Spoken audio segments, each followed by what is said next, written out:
Assalamualaikum warahmatullahi wabarakatuh. Alhamdulillahirabbil alamin wassalatu wassalamu ala asrofil anbiya'i wal mursalin wa ala alihi wa sahbihi ajmain. Asyhadu an la ilaha illallah wahdahu la syarikalah wa asyhadu anna Muhammadan abduhu wa rasuluh. Yang saya hormati Ibu Kepala SD Negeri Batursari 3, Ibu Harnani SPDSD. Yang saya hormati Bapak Oci Bambang Irawan SPDSD selaku narasumber.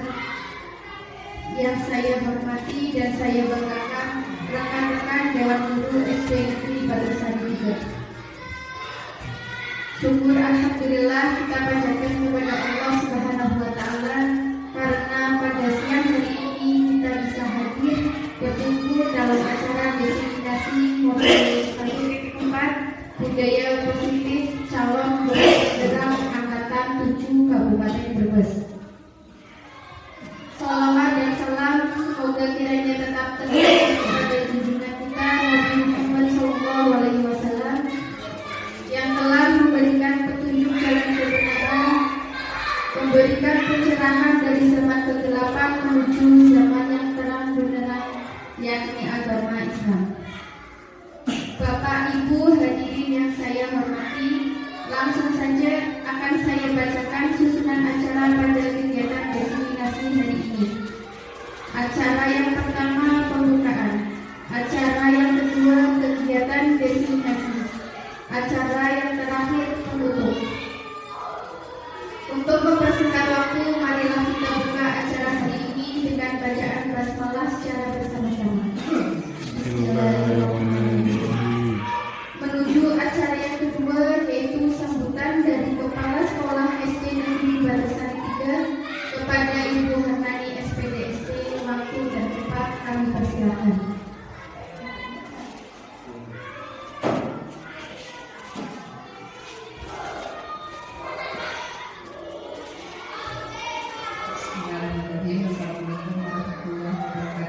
Waalaikumsalam warahmatullahi wabarakatuh.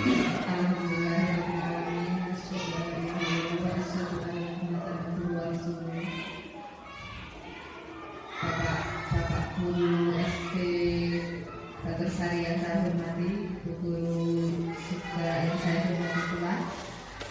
Pada hari ini kita berkumpul di ruangan ini dalam rangka destinasi calon guru penggerak angkatan 7 Kabupaten Brebes, Bapak Oci Bambang Irawan SPDSD. Mudah-mudahan pada hari ini bisa berjalan dengan lancar. Marilah kita panjatkan puji syukur kehadirat Allah Subhanahu wa taala yang pada hari ini masih memberi kita kesehatan sehingga kita bisa menjalankan kewajiban sebagai abdi negara dengan lancar. Salawat serta salam senantiasa kita curahkan kepada junjungan kita Nabi besar Nabi Muhammad SAW, keluarganya, sahabat serta para pengikutnya. Mudah-mudahan di hari kiamat nanti kita mendapat syafaatnya. Pada hari ini Bapak Oci Bambang Irawan SPDSD mau mengadakan destinasi pendidikan guru penggerak. Topiknya mengangkat topik budaya positif untuk SD Negeri Batursari 03. Saya hanya bisa mendoakan dan bisa memberi dukungan motivasi. Mudah-mudahan program calon guru penggerak Pak Oci Bambang Irawan SPDSD bisa berjalan lancar, bisa mendapatkan hasil yang sesuai diharapkan, bisa lulus dengan hasil yang sangat memuaskan. Kiranya hanya itu saja yang bisa saya sampaikan. Mohon maaf atas segala kesalahan, kekilafan, berkata yang kurang berkenan. Saya akhiri. Bila kita Assalamualaikum warahmatullahi wabarakatuh.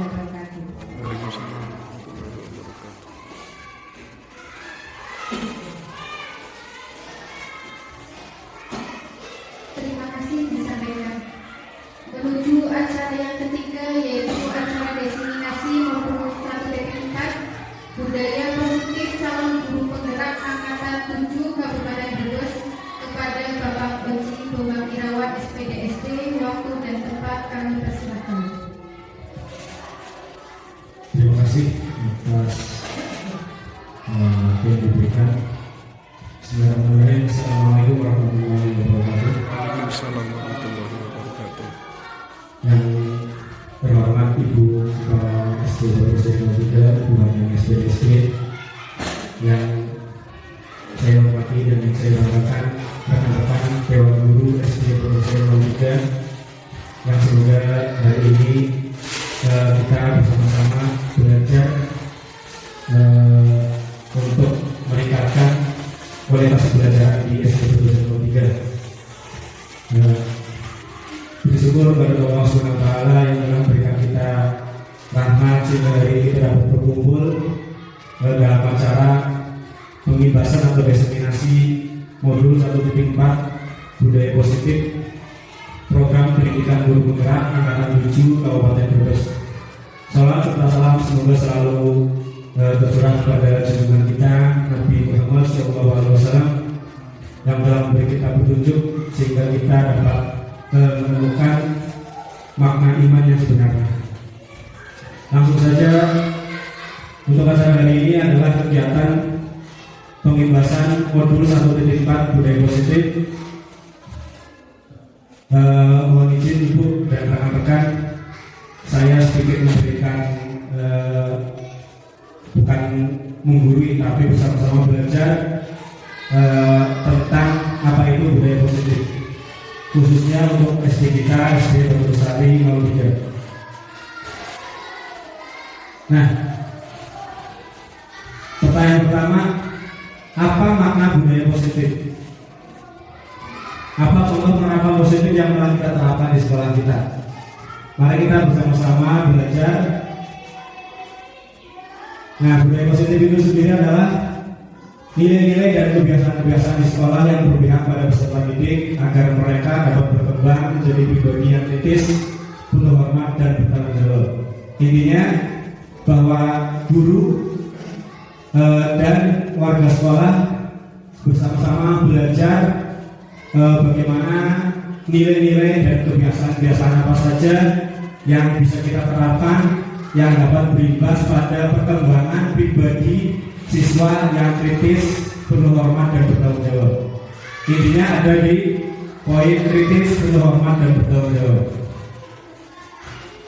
Kemudian, nah ini yang perlu kita rubah bersama-sama, perubahan paradigma tentang pendidikan. Filosofi pendidikan Ki Hajar Dewantara yang pertama, bukan tabula rasa. Tabula rasa, saya kira sudah paham semua kan, bahwa teori tabula rasa dikembangkan oleh John Locke bahwa anak lahir bagaikan selembar kertas kosong putih. Nah, menurut Ki Hajar Dewantara, semua anak terlahir dengan bakatnya masing-masing. Semua anak itu unik. Jadi mereka terlahir sudah mempunyai bakatnya masing-masing. Bukan hanya kertas kosong yang bagaimana nanti lingkungan atau guru di sekolah menuliskan apa. Yang ketiga adalah budi pekerti. Nah, di sini inti dari pendidikan filosofi pendidikan Ki Hajar Dewantara bahwa kita harus mengajarkan budi pekerti. Budi itu ada 3, cinta, rasa, dan karsa. Dan budi pekerti itu sendiri adalah tenaga. Kemudian tugas guru menuntun bakat tersebut agar anak tumbuh dengan selamat dan bahagia. Jadi guru itu bukan menjejali materi, merubah anak sesuai keinginan guru, tapi guru hanya menuntun bakat anak-anak agar mereka dapat tumbuh dengan selamat dan bahagia. Nah, diibaratkan guru itu seperti petani. Di sini hampir semuanya petani, ada Pak Herman, ada Teguh. Anak itu ibarat biji jagung. Kita hanya dapat menyediakan tempat yang baik, menanam, memupuk, ya, kemudian mengobati kalau ada sesuatu yang kurang pas. Nah, jadi guru itu diibaratkan sebagai seorang petani. Kemudian ada juga kodrat alam dan kodrat zaman. Kemudian yang terakhir adalah bahwa pendidikan menurut filosofi Ki Hajar Dewantara harus berpihak pada anak atau study center. Jadi bukan guru yang mendominasi pembelajaran, tapi anaklah yang harus aktif, berpikir kritis, kreatif untuk perkembangan dirinya sendiri. Selanjutnya, perubahan paradigma. Paradigma itu berarti pandangan kita sebagai guru harus kita rubah. Kebiasaan-kebiasaan lama yang kurang tepat, mari kita rubah untuk membangun budaya positif. Nah, untuk itu sekolah perlu menyediakan lingkungan yang positif, aman dan nyaman agar murid-murid mampu berpikir, bertindak dan mencipta dengan merdeka, mandiri dan bertanggung jawab. Ini paradigma yang kita harus ubah. Mari kita bangun bersama budaya positif. Kita sediakan lingkungan yang positif juga, yang aman dan nyaman. Nyaman tentunya seperti kelas. Mari kita susun kelas kita, mari kita rapikan kelas kita agar anak-anak juga dapat belajar dengan nyaman. Kemudian lazimnya disiplin itu dikaitkan dengan kontrol. Dalam hal ini kontrol guru dalam menghadapi murid. Nah, berhubungan dengan teori kontrol tadi, ada yang namanya ilusi kontrol. Dr. William Glasser dalam kontrol teori untuk meluruskan miskonsepsi tentang kontrol ada beberapa paparannya. Yang pertama, ilusi guru mengontrol murid. Jadi guru itu sebenarnya tidak bisa mengontrol murid. Nah, ini hanya ilusi kita. Kemudian ilusi bahwa kritik dan membuat orang merasa bersalah dapat menguatkan karakter. Nah, ini yang sudah biasa kita terapkan. Bukannya salah, tapi kurang tepat. Bahwa kritik dan membuat orang merasa bersalah itu dapat menguatkan karakter. Tapi sebenarnya ini malah merusak karakter seorang anak. Nanti kita bahas lebih lanjut. Kemudian ilusi bahwa penguatan positif efektif dan bermanfaat. Penguatan positif itu yang dimaksud adalah kalau seseorang atau anak itu mendapatkan prestasi, maka akan kita berikan reward, kita berikan hadiah atau apapun. Nah, ini sebenarnya hanya ilusi kita. Ini sebenarnya tidak efektif dan justru akan tadi merusak karakter seorang anak. Jadi anak itu nanti dalam melakukan sesuatu pikirannya hanya untuk mendapatkan sebuah reward atau hadiah. Jadi tidak muncul benar-benar dari dalam hati sang bagi diri sendiri. Kemudian ilusi bahwa orang dewasa memiliki hak untuk memaksa. Ini juga perlu digarisbawahi bahwa guru khususnya kita tidak mempunyai hak untuk memaksa anak belajar sesuatu harus bisa ini itu, tapi guru tadi hanya menuntun. Nah, selanjutnya ini perbedaan antara stimulus respon dan teori kontrol. Untuk stimulus respon, kita mencoba mengubah orang agar berpandangan sama dengan kita. Tapi kalau dalam teori kontrol, kita yang berusaha memahami pandangan orang lain tentang dunia. Jadi kita tidak berubah, kita tidak mengatur orang lain, khususnya didik kita agar sependapat dengan kita. Kemudian yang kedua, stimulus respon tentang perilaku buruk dilihat sebagai suatu kesalahan. Jadi perilaku buruk itu dapat kita lihat dari sisi yang lain.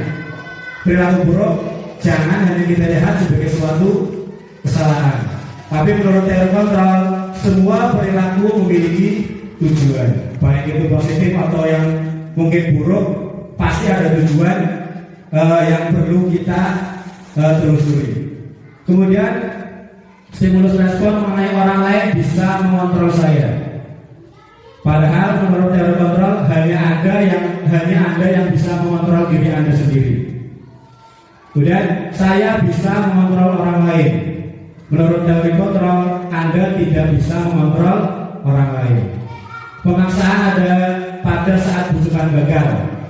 Jadi kalau misalnya kita membujuk anak untuk belajar atau mempelajari sesuatu, kalau anak gagal biasanya kita memaksa.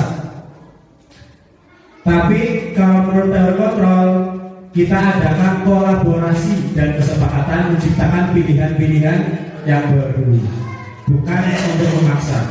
Kemudian model berpikir menang kalah, ini yang tidak baik. Menurut teori kontrol, model berpikir menang, menang, dan menang. Itu yang harus kita terapkan pada anak didik kita. Selanjutnya, apa itu disiplin?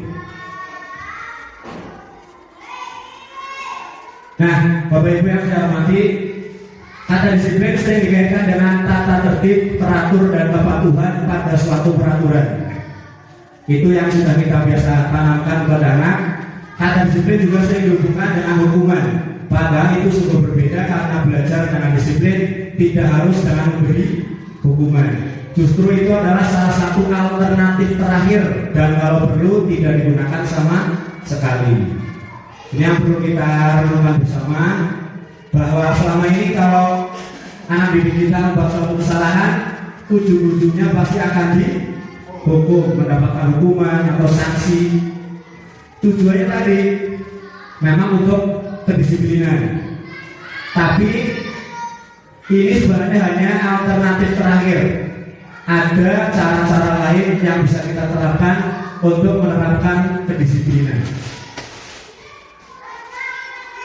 Kemudian KHD atau Dasar Dewantara menyatakan bahwa untuk mencapai kemerdekaan atau dalam konteks pendidikan kita saat ini, dan untuk menciptakan murid yang merdeka, syarat utamanya adalah harus ada disiplin yang kuat. Disiplin yang dimaksud adalah disiplin diri yang memiliki motivasi internal. Jika kita tidak memiliki motivasi internal, maka kita memerlukan pihak lain untuk mendisiplinkan kita. Tadi yang saya maksud, yang berhubungan tadi, kalau kita anak berprestasi atau anak untuk mencapai sesuatu, nanti kita berikan reward atau hadiah. Nah, ini yang berhubungan dengan motivasi internal. Jadi motivasi itu harus muncul dari dalam diri anak itu sendiri, ya, bukan karena adanya paksaan dari guru atau orang lain. Jadi motivasinya internal, bukan motivasi eksternal. Selanjutnya, teori motivasi perilaku manusia. Yang pertama, untuk menghindari ketidaknyamanan atau suatu hukuman, apa yang akan terjadi apabila saya tidak melakukannya? Ini namanya motivasi eksternal. Yang kedua, untuk mendapatkan imbalan dari orang lain. Tadi yang saya maksud dalam berikut ini, apa yang akan saya dapatkan apabila saya melakukannya? Ini motivasi eksternal. Dan yang ketiga, untuk menghargai diri sendiri, menjadi insan sesuai harapan kita.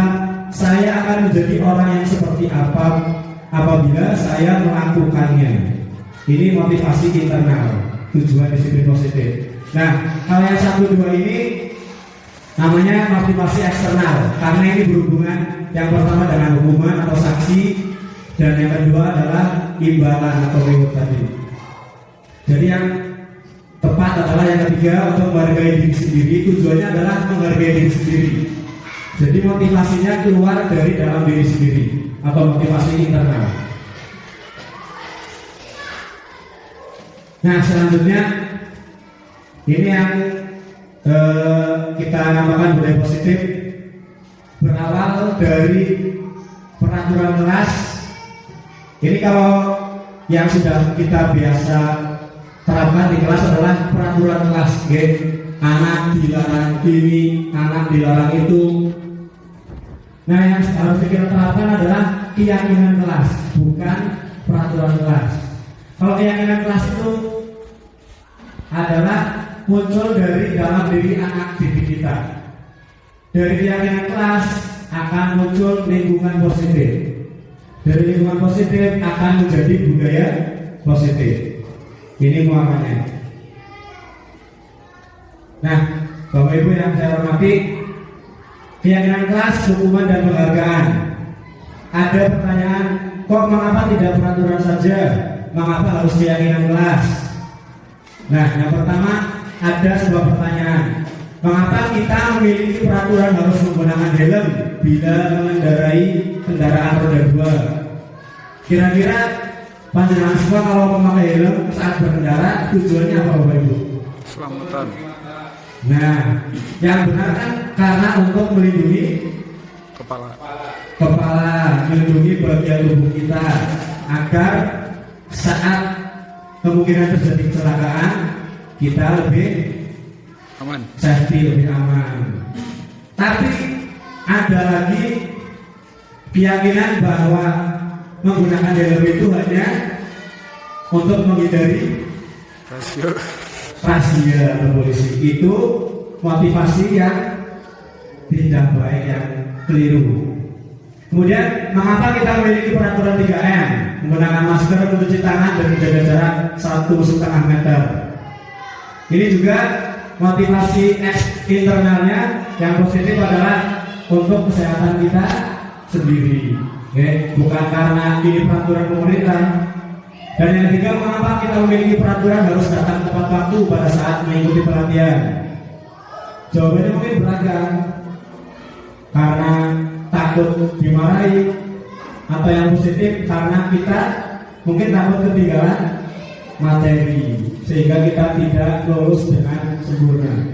Nah, untuk mendukung motivasi intrinsik, kembali ke nilai keyakinan lebih menggerakkan seseorang dibandingkan mengikuti serangkaian peraturan-peraturan.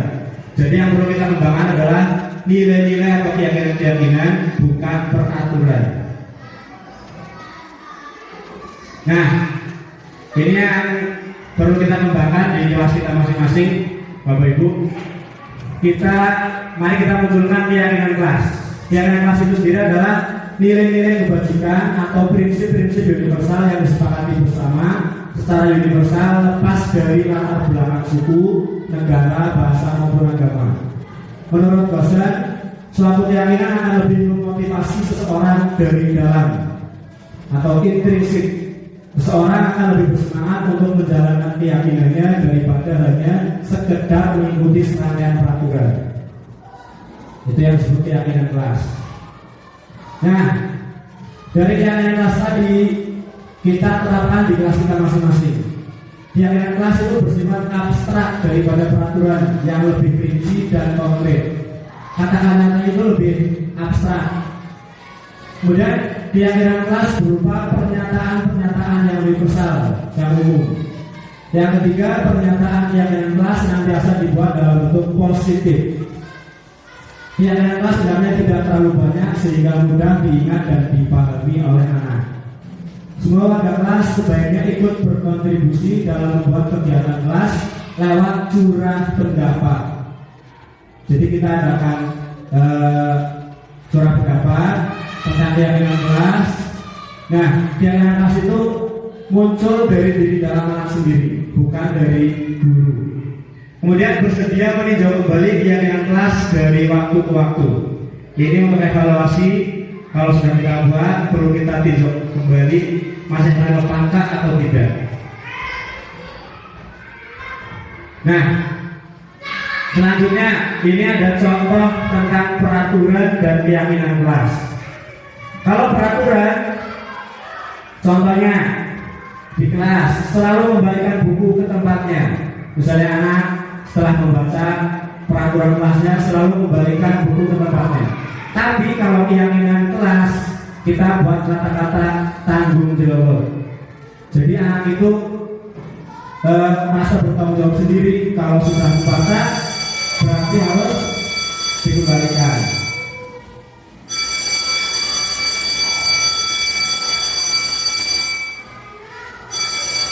Kemudian yang kedua, peraturan dilarang mengganggu orang lain. Keyakinan kelasnya adalah menghormati orang lain dan diri sendiri.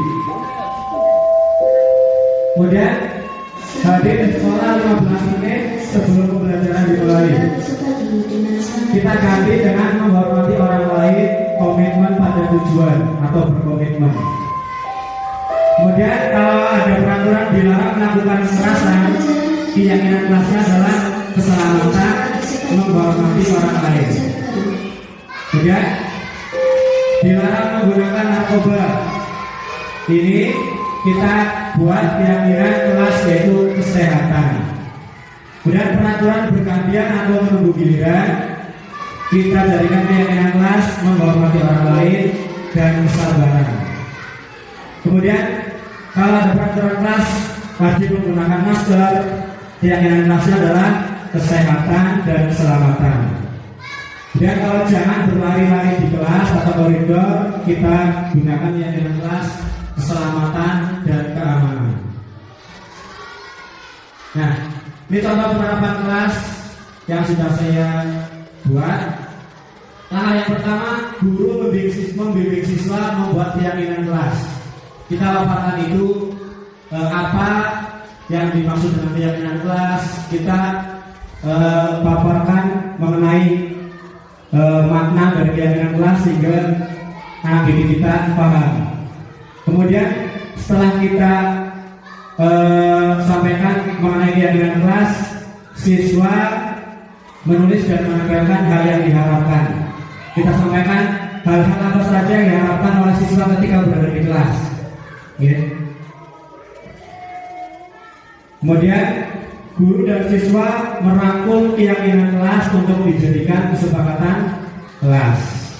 Tadi dari apa yang diutarakan anak-anak, sebelumnya kita bagi dulu kertas-kertas ini ke semua anak disuruh untuk menuliskan apa saja keinginan yang mereka inginkan di dalam kelas. Setelah itu kita rangkum, kita jadikan keyakinan kelas untuk kita buat menjadi suatu kesepakatan kelas.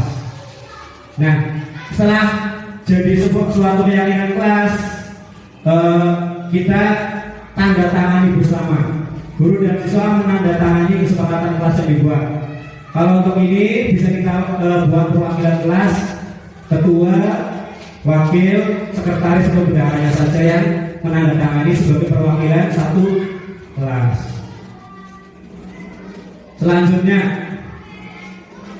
ini bahwa kebiasaan kita menerapkan ke anak bahwa anak-anak itu dihukum oleh penghargaan, bahwa pengaruh jangka pendek dan jangka panjang mengenai penghargaan dan hukuman. Penghargaan itu menghukum, penghargaan mengurangi ketepatan, penghargaan tidak efektif, penghargaan akan merusak hubungan. Kita bahas lebih lanjut. Nah, Bapak Ibu, saya ada beberapa tindakan guru di sini. Mari kita jawab. Di sini ada hukuman atau konsekuensi. Ya, ini masuk dalam hukuman atau konsekuensi. Ada 1, 2, 3, 4, 5, 6, 7 tindakan guru.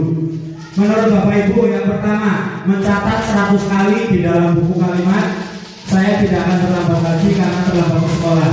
Moga dituliskan di buku ini masuk hukuman atau konsekuensi.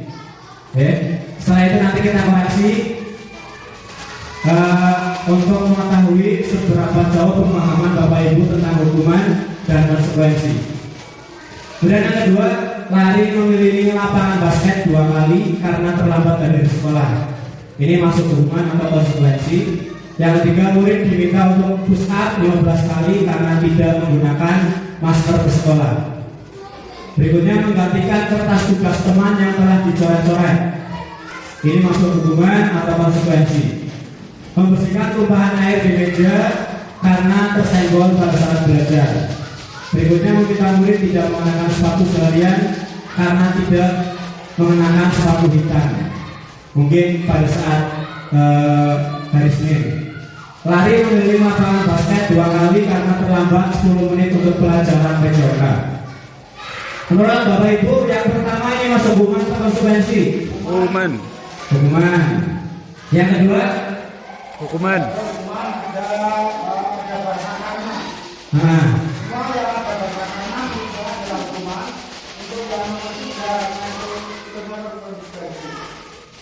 Yang ketiga masuk konsekuensi. Yang keempat? Konsekuensi. Oh ya. Oke. Mari kita koreksi bersama. Jawabannya ini. Mencatat 100 kali di dalam buku kalimat saya tidak akan terlambat karena terlambat di sekolah, ini masuk ke dalam Hukuman. hukuman. Ya.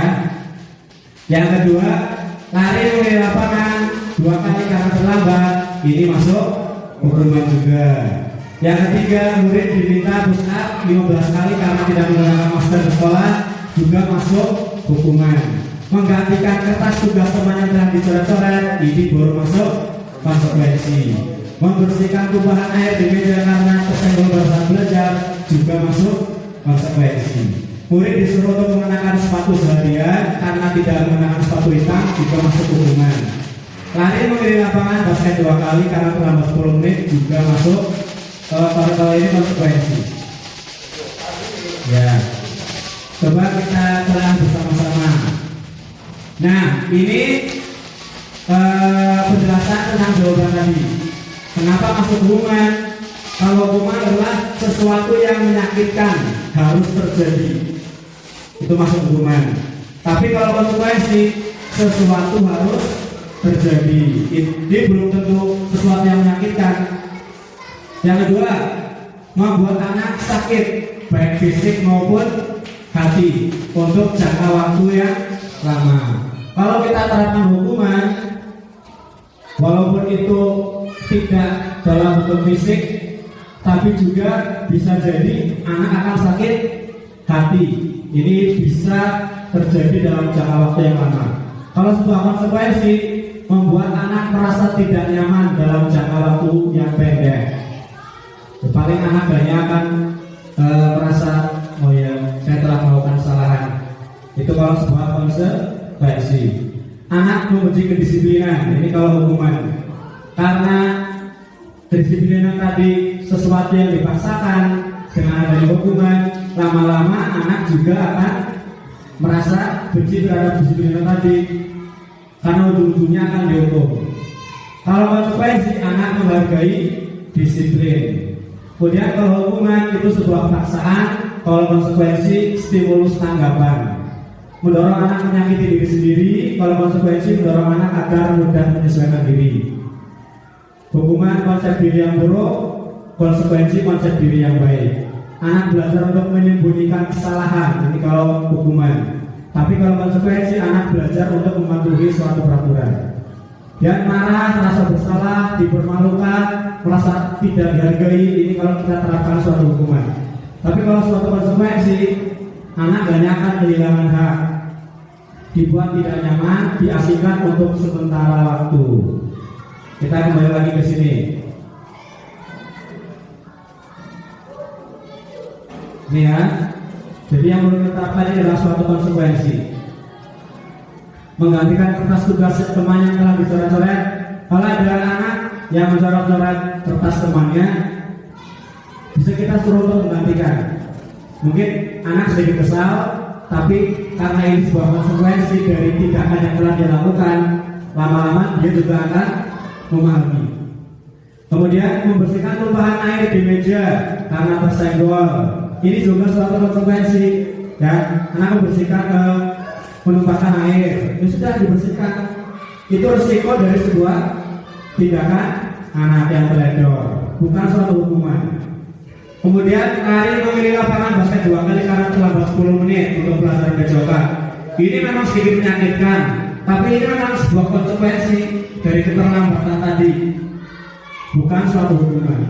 Nah, kalau ini mencatat 100 kali dalam buku kalimat saya tidak akan terlambat lagi, ini masuk ke dalam ranah hukuman.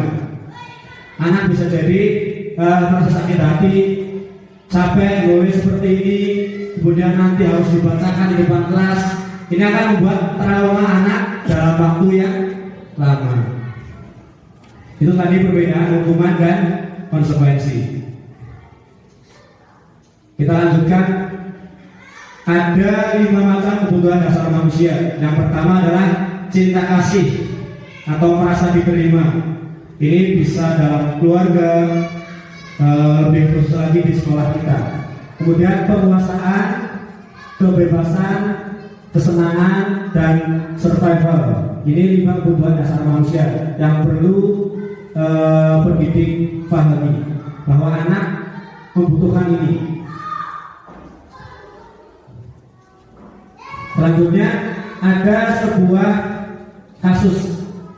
Ibu Ani guru kelas 5 SD Blingkati sedang bingung menghadapi ulas salah satu muridnya di kelas, namanya Mas Agus. Beberapa anak telah datang dan mengeluhkan Agus yang seringkali meminta bekal makan siang mereka dengan paksa.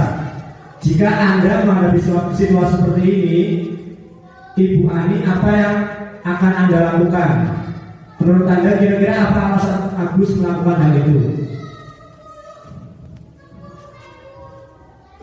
Nah, jawabannya adalah ini. Dalam konteks penerapan disiplin positif, Ibu Ani sebaiknya mencari tahu alasan Agus melakukan tindakan tersebut agar mengetahui kebutuhan mana yang berusaha dipenuhi oleh Agus. Pertanyaan tadi, apabila jawaban Agus karena ia lapar dan orang tuanya tidak membawakannya bekal makan, kebutuhannya adalah kebutuhan bertahan hidup. Ini masuk kebutuhan bertahan hidup atau survival. Apabila jawaban Agus karena ia senang temannya jadi memperhatikan dia, kebutuhannya adalah cinta dan kasih sayang atau kebutuhan untuk diterima. Apabila jawaban Agus dia merasa hebat karena temannya jadi takut dan menuruti keinginannya, kebutuhan Agus adalah kebutuhan penguasaan, yaitu pengakuan atas kemampuan. Ya. Kemudian apabila jawaban Agus karena dia merasa bosan dengan bekal yang dibawakan ibunya, kebutuhannya adalah kebutuhan kebebasan atau kebutuhan akan suatu pilihan. Apabila jawaban Agus adalah karena iseng saja dan dia menikmati ekspresi wajah temannya yang kesal karena diambil makanannya, kebutuhan Agus adalah kebutuhan kesenangan. Nah, ini yang perlu Bapak Ibu guru pahami mengenai 5 kebutuhan dasar manusia. Nanti dari kebutuhan ini dapat kita jadikan suatu referensi bagaimana tindakan yang akan kita lakukan apabila kita menemukan sebuah kasus di sekolah. Selanjutnya ada 5 posisi kontrol seorang guru. Ya, ini agak kurang jelas. Yang pertama, motivasinya guru berbuat, guru berkata, hati, kaitan dengan kemudian murid berkata, dampak pada murid. Ini ada 5 teori posisi kontrol. Yang pertama, posisi kontrol penghukum. Yang kedua, pembuat merasa bersalah. Yang ketiga, teori kontrol posisi kontrol teman. Yang keempat, posisi kontrol pemantau. Dan yang terakhir adalah posisi kontrol manajer. Nah, yang selama ini saya pahami di dalam sekolah, seorang guru kebanyakan menggunakan 2 posisi kontrol ini. Yang pertama penghukum dan yang kedua pembuat merasa bersalah. Ya, ini masuk dalam identitas gagal atau kontrol dari luar. Anak hanya akan menghindari suatu hukuman. Nih, kalau kita terapkan posisi penghukum, menghardik, merajuk-rajuk, menyakiti, menyindir, ini yang guru lakukan biasanya. Kalau anak berbuat suatu kesalahan, guru langsung menghardiknya, menyakiti, juga biasanya menyindir. Kemudian dalam kaitan pembuat merasa bersalah, ini guru biasanya menyalahkan anak agar anak itu merasa dirinya berbuat suatu kesalahan. Ini posisi kontrol yang kurang tepat. Nah, yang ketiga adalah posisi kontrol teman. Ini juga baik, tapi ini akan berdampak kurang baik dengan hubungan antara guru dan siswa. Terkadang kalau kita membuat posisi kontrol kita sebagai seorang teman, lama-lama anak itu akan merasa bahwa gurunya adalah temannya yang akan selalu membela dia. Ini baik, tapi dampaknya yang kurang positif. Kemudian posisi pemantau, ini juga baik, positif. Nah, tapi yang lebih baik lagi adalah ini. posisi kontrol kita sebagai seorang manajer. Nah, ini akan memunculkan identitas kontrol diri dari dalam diri anak itu sendiri. Nah, yang harus dilakukan dulu untuk menerapkan posisi kontrol manajer adalah kita ajukan pertanyaan-pertanyaan. Kalau si anak membuat suatu kesalahan, kita tanyakan dulu. Juga kita hubungkan dengan tadi keyakinan kelas yang kita sudah buat bersama. Apa yang kita yakini, apa yang bisa kau kerjakan untuk memperbaiki masalah ini. Kemudian setelah kita membuat pertanyaan seperti itu, kita kuatkan pribadi anak. Kemudian murid meletakkan dirinya sebagai individu yang positif dalam dunia berkualitas. Murid berkata, bagaimana caranya saya bisa memperbaiki keadaan, Pak Guru? Ini karena sebelumnya sudah ada pertanyaan-pertanyaan positif yang kita tujukan kepada anak. Nah, dari kegiatan ini muaranya adalah anak dapat mengevaluasi dirinya. Bagaimana cara dia memperbaiki diri, memperbaiki kesalahannya. Nah, ini yang diharapkan kita terapkan di sekolah.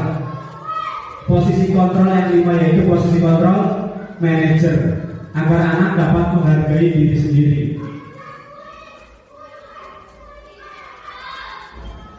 Selanjutnya, nah, berhubungan dengan tadi masalah posisi kontrol, ada istilah restitusi. Restitusi sendiri adalah proses menciptakan kondisi bagi murid untuk memperbaiki kesalahan mereka, sehingga mereka bisa kembali pada kelompok mereka dengan karakter yang lebih kuat. Ya. Kuncinya adalah di sini, sehingga mereka bisa kembali pada kelompok mereka dengan karakter yang lebih kuat. Ini menurut Bosen. Selanjutnya, ciri-ciri restitusi ada 9. Yang pertama, bukan untuk menebus suatu kesalahan, namun untuk belajar dari sebuah kesalahan. Yang kedua, memperbaiki hubungan. Yang ketiga, tawaran, bukan suatu paksaan. Yang keempat, restitusi menuntut untuk melihat ke dalam diri. Yang kelima, restitusi mencari kebutuhan dasar yang mendasari suatu tindakan. Yang keenam, restitusi diri adalah cara yang paling baik untuk memperbaiki diri. Yang ketujuh, restitusi fokus pada karakter bukan tindakan. Yang kedelapan, restitusi fokus pada solusi. Dan yang terakhir, restitusi mengembalikan murid yang berbuat salah pada kelompoknya. Ini ciri-ciri restitusi. Selanjutnya ada yang disebut dengan segitiga restitusi. Ini merupakan tindakan yang harus dilakukan seorang guru untuk menerapkan restitusi. Ini ya, ada 3 macam.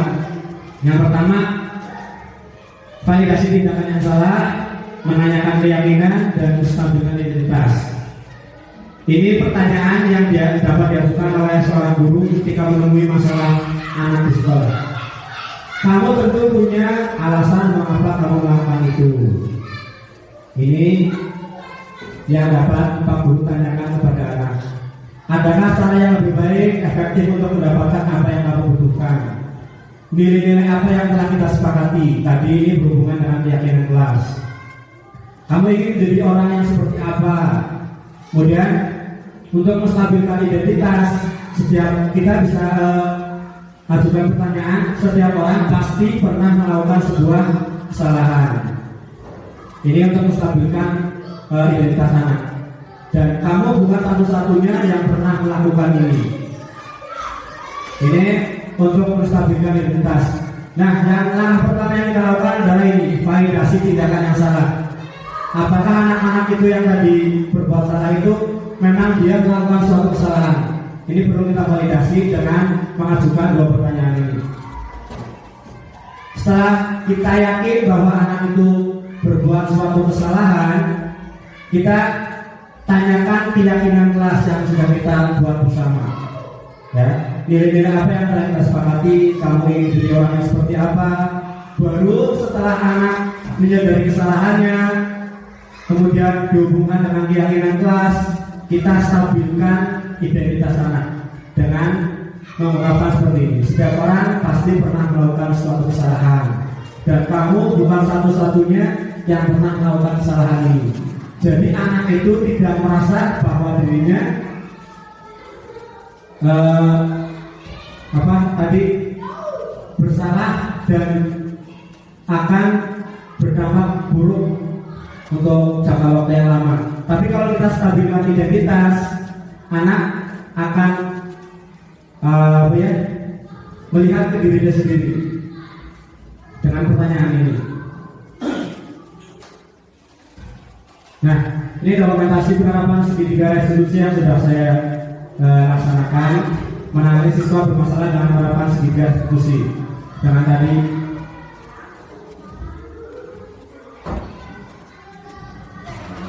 nah, Bapak Ibu, itu tadi yang dapat saya sampaikan. Ini adalah sebuah istilah, barang siapa tidak merasakan baiknya belajar, dia akan merasakan dirinya berubah sepanjang hidupnya. Mari kita selalu bersama-sama untuk belajar dan belajar, meningkatkan kompetensi kita bersama agar kita tidak terhina dengan suatu kebutuhan sepanjang hidup. Ada pertanyaan Bapak Ibu mengenai apa yang sudah saya jelaskan tadi? Cukup, G? Mau untuk restitusi? Ini Pak, Pak. Waalaikumsalam warahmatullahi wabarakatuh. Ini karena kami yang menganggap sebuah materi yang telah kemudian apakah baiknya kayak seperti ini ketika materi itu nanti dikirim sehingga kami sambil depannya seperti itu. Yang kedua, yang tadi ada hukuman dan konsekuensi.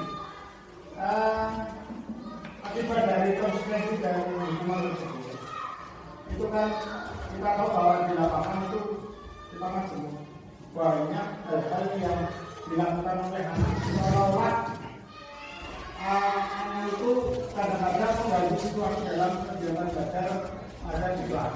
Contohnya saya yang beberapa dalam sebuah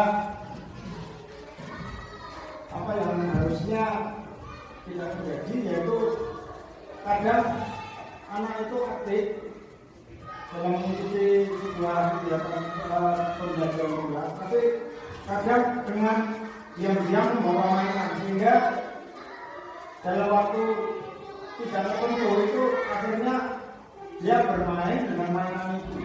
Nah, ini lama-lama apa yang harus kita gunakan supaya situasi dalam kelas itu menjadi hal yang positif.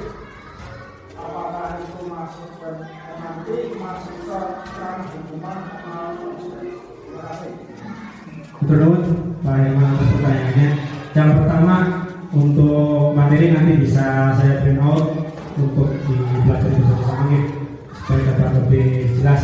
Pertanyaan kedua, misalnya dalam suatu kelas seorang siswa membawa mainan nih Pak, dan tentunya akan mengganggu jalannya proses KPM. Nah, berhubungan dengan masalah itu tadi berarti misalnya Pak Herman kan dalam suatu kelas rendah kelas 2, kita buat dulu keyakinan kelas tadi Pak, keyakinan kelas yang berhubungan dengan itu juga kita pahami dulu, kita telusuri kira-kira masalah-masalah yang timbul di kelas kita itu apa. Ya. Dari situ kita buat beberapa seperti apa ya, catatan guru mengenai masalah-masalah yang biasanya timbul di kelas. Kemudian dari masalah-masalah itu kita sampaikan tadi tentang mengenai keyakinan kelas. Tadi yang sudah saya sampaikan tentang keyakinan kelas.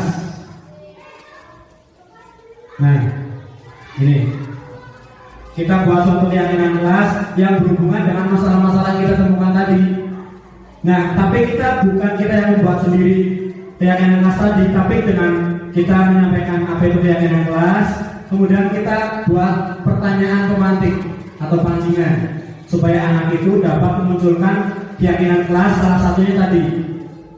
Kalau dalam peraturan mungkin kalau anak tadi misalnya dilarang membawa mainan atau dilarang bermain saat pembelajaran berlangsung. itu kan sebuah peraturan.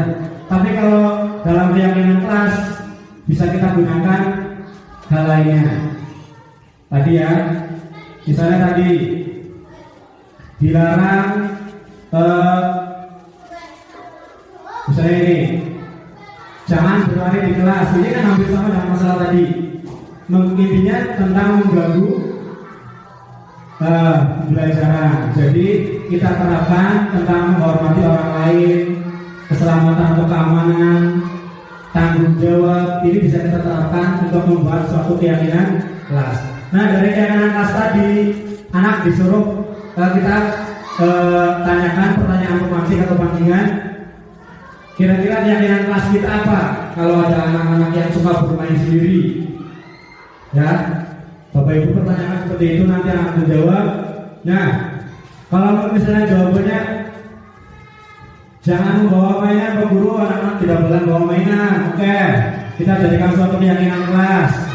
Kalau kita mengganggu orang lain, itu artinya kita tidak menghormati orang lain. Jadi keyakinan kelas kita adalah menghormati orang lain. Dan dari situ kita jadikan suatu kesepakatan kelas. Kesepakatan kelasnya bisa anak-anak apa ya? Intinya jangan ada kata dilarang atau tidak boleh. Itu dalam suatu keyakinan atau kesepakatan kelas. Karena kalau ada kata larangan itu sudah masuk peraturan. Okay. Mungkin seperti itu, Pak. Dapat kita siasati sendiri lah bagaimana untuk memunculkan suatu keyakinan kelas dari diri siswa. Intinya bukan Pak Guru yang membuat suatu peraturan, tapi anak didik kita lah yang membuatnya, yang memunculkan keyakinan dari diri sendiri. Sehingga saat kita mengoreksi ada anak yang membuat suatu kesalahan, kita kembalikan lagi ke anak. Loh, itu kan keyakinan kelas kamu sendiri. Kamu dulu yang yakin bahwa itu suatu tindakan yang salah. Jadi anak nanti tidak akan terbebani dalam dirinya sendiri, tidak merasa dia itu dihukum, tapi oh iya dulu saya membuat keyakinan kelas sendiri. Kalau menurut saya itu memang suatu kesalahan, maka itu akan berdampak buruk. Seperti itu, Pak. Dikira seperti itu, Pak. Ada yang lain, Bapak Ibu? Gitu. Peraturan itu dibentukkan dari dulu sekarang. Kita membuat image antara peraturan dan masalah keyakinan kelas. Prosesnya kan lama. Berarti untuk mengantisipasi supaya kita tidak ke peraturan yang itu nanti imbasnya ke hukuman, berarti pembiasaan, Pak. Ya, harus mulai pembiasaan dari dalam kelas dulu. Supaya nanti lama-lama itu tidak terasa itu padahal sudah keyakinan kelas seperti itu. Iya, kita bersama-sama untuk berusaha untuk membuat pembiasaan pertama dari dalam diri sendiri dan kelas. Seperti itu ya. Dengan membutuhkan waktu yang sangat ya, waktunya sangat lama supaya bisa bertanam kebiasaan. Nah, memang betul Bu, untuk merubah suatu budaya atau kebiasaan memerlukan proses yang lama, tidak mudah. Karena ini memang sudah berjalan, mungkin dari dulu kita sekolah juga yang namanya peraturan itu yang utama. Ya, dari kita sekolah hari Senin harus memakai sepatu hitam, memakai pakai topi, harus ini harus itu, dilarang ini dilarang itu sebuah peraturan yang tadi akan memunculkan motivasi yang kurang baik, sehingga tidak akan muncul budaya positif. Anak hanya akan merasa dirinya terpaksa karena akan muncul suatu hukuman. Begitupun yang positif mengenai tadi reward. Kalau anak berhasil menjuarai apa, kita berikan suatu hadiah. Hadiah ini, hadiah itu. Awalnya memang bagus, tapi untuk jangka waktu yang lama itu akan membentuk suatu motivasi eksternal. Jadi motivasinya itu bukan muncul dari dalam diri siswa. Ya. Jadi tadi antara hukuman dan reward itu harus kita seimbangkan. Hukuman mari kita rubah sedikit demi sedikit, kita jadikan suatu keyakinan sehingga anak yakin bahwa itu nilai yang positif, budaya yang positif. Nah itulah tadi muara dari apa yang kita bahas hari ini, bahwa intinya semua kembali agar sekolah kita dapat menerapkan suatu budaya positif melalui kebiasaan-kebiasaan yang positif juga. Kegiatan-kegiatan positif, kemudian tadi mengurangi hal-hal yang berbau hukuman, kemudian reward juga kita berikan hanya sebagai stimulus saja, nah, bukan sesuatu yang diharuskan, sehingga anak dalam memotivasi dirinya untuk meraih sesuatu yang positif itu karena dia benar-benar ingin melakukan sesuatu yang positif, bukan karena ingin mendapatkan suatu imbalan atau hadiah. Cukup Bapak Ibu. Itu saja yang dapat saya sampaikan. Mohon maaf atas segala kekurangan dan tutur kata yang kurang berkenan. Semoga bermanfaat. Apa yang baik monggo kita laksanakan bersama. Apa yang buruk dari saya mari kita jauhi, mari kita tinggalkan. Itu saja yang dapat saya sampaikan. Kurang lebihnya mohon maaf. Bila itu saya. Assalamualaikum warahmatullahi wabarakatuh. Waalaikumsalam warahmatullahi wabarakatuh. Terima kasih disampaikan. Demikian tadi acara diseminasi yang sudah kita laksanakan bersama. Semoga kita bisa mengambil manfaatnya.